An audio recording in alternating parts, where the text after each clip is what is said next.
দেখো তাহলে আজকে রয়েছে তোমাদের হেডমাস্টারের জন্য চিঠিতে। হেডমাস্টারকে তোমার শরীর খারাপ হয়েছিল, তুমি 3 দিন স্কুল যেতে পারো নাই, সেই জন্য তোমার হেড স্যারকে তুমি চিঠি লিখছো। তো হেড স্যারকে চিঠি লিখতে গেলে প্রথমে কি লিখতে হয়? সবার উপর লিখতে হয় টু দ্য হেডমাস্টার, যে স্কুলের নাম, স্কুলের ঠিকানা। ঠিক আছে, যদি স্কুলে হেডমাস্টার না থাকে তখন লিখবে হেড মিস্ট্রেস। ঠিক আছে, যদি কারো স্কুলে ম্যাডাম থাকে তখন লিখবে হেড মিস্ট্রেস। তো এতটা বোঝা গেলো, প্রথমে টু দ্য হেডমাস্টার, তারপরে স্কুলের নাম, তারপরে স্কুলের ঠিকানা। এবার মাঝখানে লিখবে সাবজেক্ট, যেমন তোমার ছুটি হয়েছে, স্কুল বন্ধ হয়েছে, সেই জন্য লিভ অফ অ্যাবসেন্স। বুঝা গেল?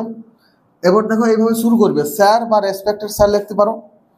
দেখো I have the honour to inform you that I am, এখানে নিজের নাম লিখবে। আই এম এখানে কি লিখবে? নিজের নাম। সবাই নিজের নাম লিখেছে তো,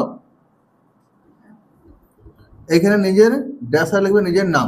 ঠিক আছে, I have honour to inform you that I am, নিজের নাম, এখানে নিজের ক্লাস, নিজের শ্রেণী, যে যে শ্রেণীতে পড়ো নিজের শ্রেণী।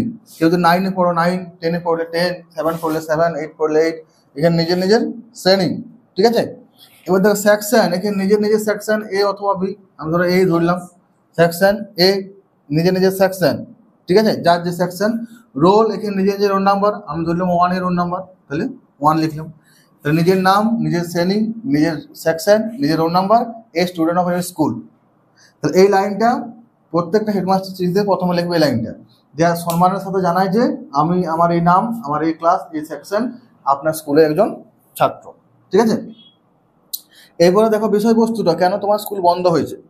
I had been suffering from viral fever for 3 days, 3 দিন ধরে আমি ভাইরাস ঘটিত জ্বরে আক্রান্ত ছিলাম, মানে 3 দিন ধরে আমার জ্বর হয়েছিল। The doctor had prescribe medicine and advised complete bed rest, doctor কী করেছিল? ওষুধ লিখিয়ে দিয়েছিল এবং সম্পূর্ণ বিশ্রাম নিতে বলেছিল, একদম বেড রেস্টে, বিছানাতে থাকতে বলেছিল, ঘোরাঘুরি করতে বারণ করেছিল। So it was not possible for me to attend the classes from 18-3-2025 to 20-3-2025, সেই জন্য 18 তারিখ থেকে 20 তারিখ পর্যন্ত এই 3 দিন আমি স্কুল অ্যাটেন্ড করতে পারিনি, মানে আমার পক্ষে স্কুল অ্যাটেন্ড করা সম্ভব হয়নি। ঠিক আছে, তো 18-19-20 3 দিন।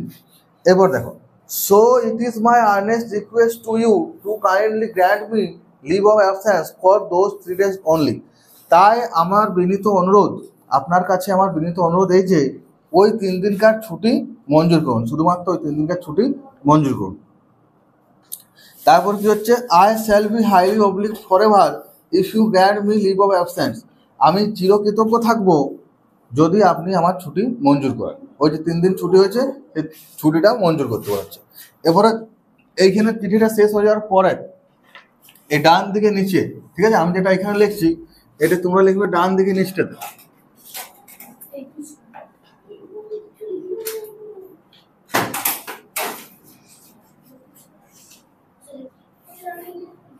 ডান দিকে নিচটাতে কি লিখবে? ডান দিকে নিচটাতে লিখবে ইয়োর্স ফেথফুলি, ইয়োর্স ফেথফুলি, দিয়ে এখানে নিজের নাম, পুরো নাম লিখবে, এখানে টাইটেল সহ লিখবে, কারণ স্যারকে অফিসিয়াল লেটার লিখতে গেলে পুরো নাম লিখতে হয়। নিজের নাম, আরও একবার নিজের ক্লাস লিখে দেবে, ঠিক আছে, নিজের সেকশন আরও একবার লিখে দেবে, আর নিজের রোল নাম্বার আর একবার লিখে দেবে এখানে। ঠিক আছে, এবং এই বাঁ দিকে নিজের ঠিকানা, তোমার যেখানে বাড়ি সেই নিজের ঠিকানা। ঠিক আছে, ধরো কারো খাতড়াতে বাড়ি, সে লিখে দিলে খাতড়া, বাঁকুড়া, পিন নাম্বার দিয়ে দিবে, এটা নিজের ঠিকানা। ঠিক আছে, আর তার সাথে ডেটটা। ঠিক আছে, এখানে তোমার বন্ধ হয়েছে 18 তারিখ থেকে 20 তারিখ, তাহলে এখানে তার একদিন পরে তুমি 21 তারিখে চিঠিটা হেড স্যারকে দিবে, 21-3-2025। বুঝা গেল? এখানে 20 তারিখ পর্যন্ত স্কুল ছুটি হয়েছে, সেই জন্য 21 তারিখ পর্যন্ত এখানে চিঠিটা দেবে। তো এইভাবে একটা হেডমাস্টারকে চিঠি কমপ্লিটলি তোমরা লিখতে পারবে। ঠিক আছে।